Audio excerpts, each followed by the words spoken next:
Welcome to DIY Films. I'm Philip Thomas. Normally I'm recording myself making some sort of home improvement, but today I'm going to make some wine. Now as you can see, there's a lot of equipment involved with making wine, but don't worry about it. Just check out my description. Alright, first clean and sanitize all wine making equipment. I'm going to use this Easy Clean powdered solution by L.D. Carlson. The active ingredient is sodium carbonate peroxyhydrate, so use your gloves.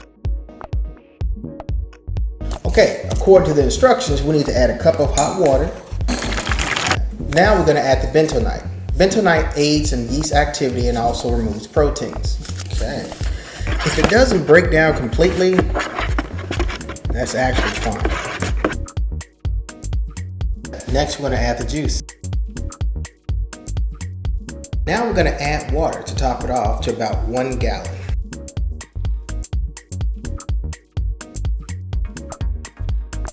Add in the wood oak chips.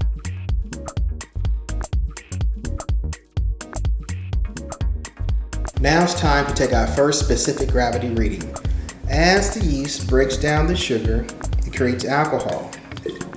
We're going to place this little item, it looks like a thermometer, it's called a hydrometer, in this. Basically, the higher reading, the higher the sugar content. After we check this in a couple of weeks, the number's going to be a lot lower, because guess what? The sugar has been broken down to alcohol. You'll see.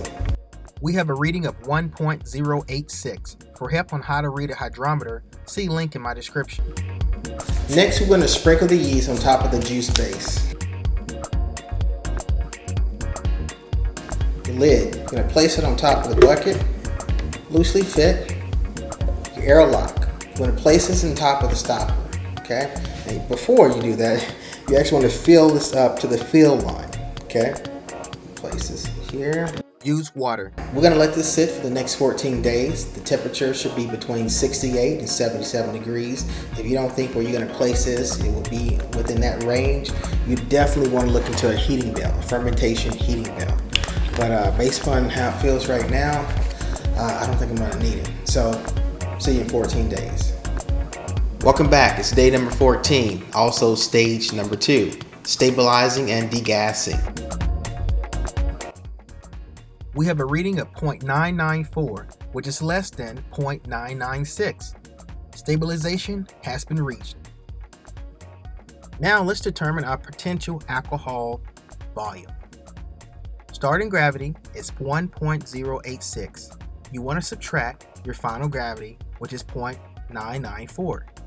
Divide that amount by 0.776, and we come up with 11.8 potential alcohol percentage.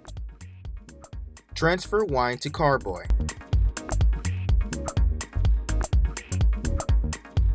Okay, sulfite sorbate. I'm supposed to add this directly to the jar. What this right here is going to do is prevent oxidation and inhibit yeast growth.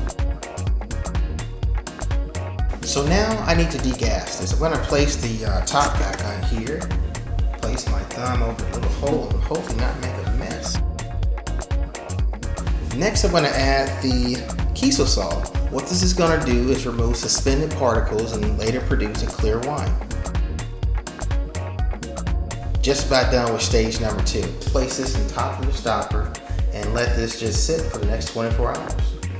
Hi, welcome back. This is step number 3, clearing, also day number 15. Add ketosine and stir for 2 minutes. After 5 days, make sure you give your carboy a little twist. Any kind of settlement, you want that to drop straight down. The total clearing process takes about 12 days minimum. So, see you in about 12 days. Welcome back to step number 4. It's now time to check our wine to see if the clearing process has been completed. Now, when you originally see this, you're going to be wondering, how is that considered clear? There's a test, flashlight test. If you can see my light, the wine has successfully cleared. Let's try it out.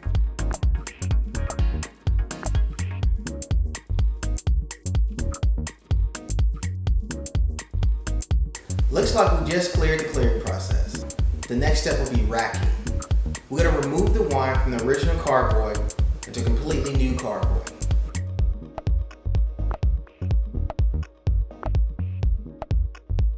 Nice, right above the sediment.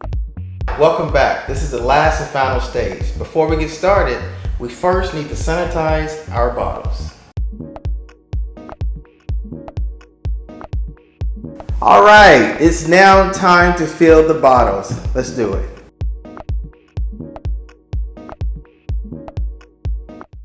Corking. Be sure to place corks in a bowl of water beforehand for softening.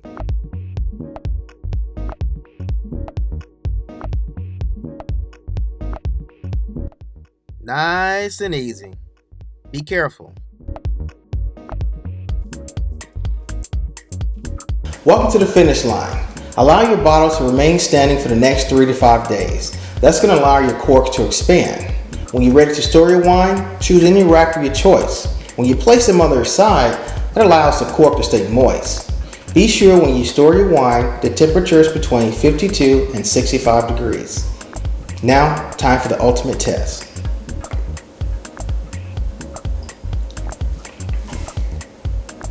Yeah, that's great. Thanks for watching.